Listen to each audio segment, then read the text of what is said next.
Gudduraj presented by Madhubani DD Production House सकरी। अरे लाल colour के जब पहने छे सूट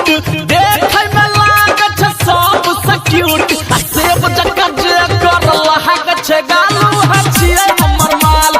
सेब जक्का जे कर लहाग छे गालू हछिए हमर माल सेब जक्का जे कर लहाग छे गालू हछिए हमर माल सेब जक्का जे कर लहाग छे गालू हछिए हमर माल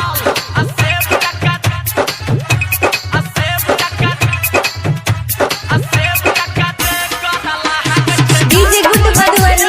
डीजे गुड्डू मधुबनी डीजे गुड्डू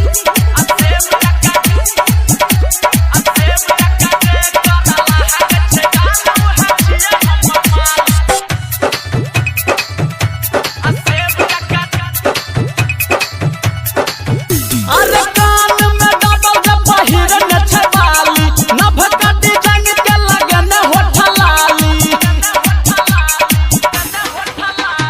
कान में डबल जब पहिरन छे बाली नभका डिजाइन के लगन होठ लाली अरे समझ का जे कर चमक छे बालू हछिए हमर माल अरे समझ का जे कर चमक छे बालू हछिए हमर माल अरे समझ का जे कर चमक छे बालू हछिए हमर माल सेब जक्का जे कर लहाग छे गालू हछिए हमर माल